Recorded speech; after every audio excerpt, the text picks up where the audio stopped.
ইমাম বুখারী কি দোষ করেছে? ও বেটা আহলে হাদিস। ইমাম মুসলিম কি দোষ করেছে? ও বেটা আহলে হাদিস।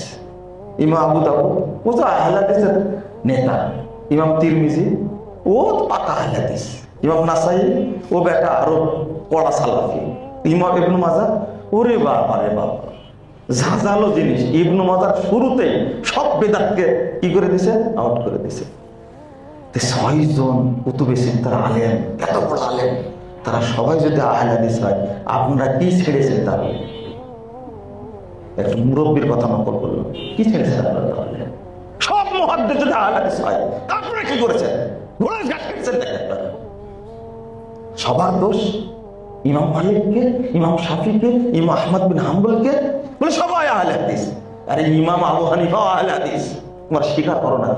তার একটা বক্তব্য যদি হয়, তাহলে সালাতে বেদাত থাকতে পারে না, হজে বেদাত থাকতে পারে না, সিয়ামে বেদাত থাকতে পারে না, যাকাতে বেদাত থাকতে পারে না, মসজিদে বেদাত থাকতে পারবে না।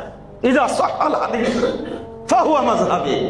যখন হাদিস সহিহ হবে তখন তোমরা জেনে রাখো সেটাই আমার মাযহাব।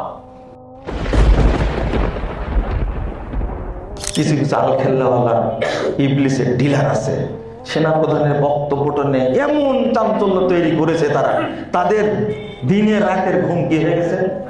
হারাম হয়ে গেছে। হায় হায় হায়, দেশের সেনাপ্রধান এই কথা বলে, কি সালাতে নামাজে বেদাত, সব ইবাদত করতে বেদাত, দুয়ায় বেদাত।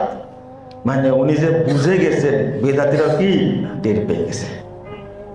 আবার ইসলামিক ইনস্টিটিউট সারা বাংলাদেশে কয়টা করবেন ঘোষণা দিয়েছেন। এগুলোতে কারা পড়াশোনা করবে? তাহলে কি তৈরি হবে? পরবর্তীতে কি ভার্সন আসবে?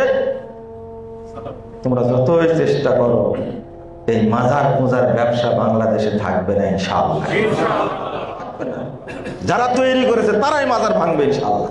এই দাওয়াত যদি চলতে থাকে, এই দাওয়াত যদি চলতে থাকে, আমি বলবো পিস টিভিটা আবার চালু করে দেন। বেদাতীদের ষড়যন্ত্র আপনারা এটা করেছেন, এটা যদি পরিষ্কার হয় তো এটা আবার চালু করে দেন। লাল বাতি জ্বলছে, আগামী দিনে বাতি বন্ধ হবে ইনশাআল্লাহ, আর চলবে না এটা। এই ভয়ের কারণে একজন জেনারেল শিক্ষিত মানুষ তো সেনাপ্রধান বলেছে, কেন বলেছে, কি কারণে বলেছে, ওটা তো আর বলা যাবে না।